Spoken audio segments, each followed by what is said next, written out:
গরুর ভুঁড়ি খাওয়া জায়েজ আছে কিনা? ক্ষেত্রে যে ভুলটি অনেকেই করে থাকে, গরুর ভুঁড়ি এটা অনেকের কাছে একটা প্রিয় খাবার, কেউ এটা ফেলতেই যায় না। অথচ ভুঁড়ি খাওয়ার ক্ষেত্রে হর হামেশা আমরা যে ভুলটি করে থাকি, যেহেতু এখন কুরবানির সিজন, যারা কুরবানি দিবেন অবশ্যই তাদের কথাগুলো শোনা উচিত। আল্লাহ তাআলা কোরআন আল কারীমে সূরাতুল বাকারার মধ্যে আল্লাহ তাআলা বলেছেন, আনফিকু মিন তাইয়্যিবাতি মা কাসাবতুম, আমি যে রিজিক তোমাদেরকে দিয়েছি সে রিজিক থেকে তোমরা পবিত্রগুলো আহার করো। আপনি কুরবানি দিবেন, গোশত খাবেন, গোশত খাওয়ার পরে অর্থাৎ যেই রিজিক যেহেতু আল্লাহ তাআলা দিয়েছেন, তার মানে হর হামেশা গোশত খাবেন এটা অবশ্যই নাই। এই গোশত খাওয়ার ভেতরেও আল্লাহ তাআলা গোশতের মধ্যে গরুর কুরবানির অর্থাৎ গরুর মধ্যে 60টি অঙ্গকে আল্লাহ তাআলা হারাম করে দিয়েছেন। এর মধ্যে আপনি যে অঙ্গগুলো খাবেন না আর যে অঙ্গগুলো খাবেন এটা আমাদেরকে বুঝতে হবে।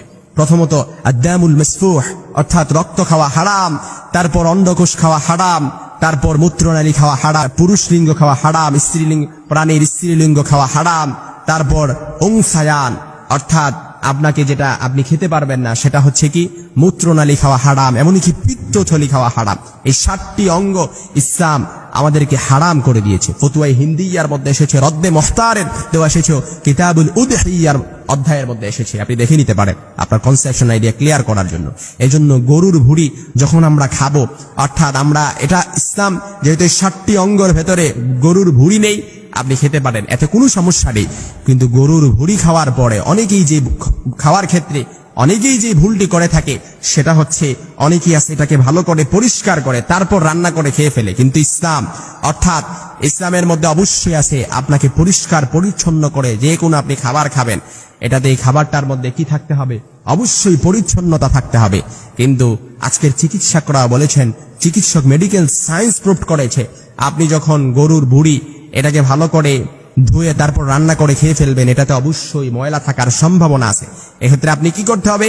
তাহলে চিকিৎসকরা বলছে গরুর ভুঁড়িটাকে আপনি টুকরো টুকরো করে 3 থেকে 4 মিনিট আপনি ফুটানো পানিতে অর্থাৎ সিদ্ধ ফুটানো পানিতে আপনি এই গরুর ভুঁড়িগুলো ঢেলে দিবেন, 3 থেকে 4 মিনিট রাখবেন অন্ততপক্ষে। রাখার পর আপনি যখন এটাকে রান্না করে খাবেন তখন আর এতে কোনো সমস্যা নেই ইনশাআল্লাহ। এই জন্য গরুর ভুঁড়ি এটা সম্পূর্ণ হালাল জায়েজ আছে, এতে কোনো সমস্যা নাই। কারণ 60টি অঙ্গের ভেতরে হারাম যে 60টি অঙ্গ আছে, এই 60টি অঙ্গের ভেতরে ইসলাম কোনো জায়গায় বলে দেয় নাই যে গরুর ভুঁড়ি আপনি খেতে পারবেন না। কারণ অনেকের কাছে এটা পছন্দনীয় খাবার, আমরা অনেকেই এটা খেয়ে থাকি আলহামদুলিল্লাহ।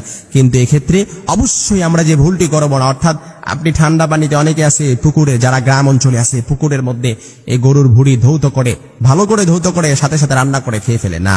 আপনাকে অবশ্যই এটা ফুটানো পানিতে 3 থেকে 4 মিনিট এটাকে আপনি তারপর সিদ্ধ করে আপনাকে অবশ্যই খেতে হবে।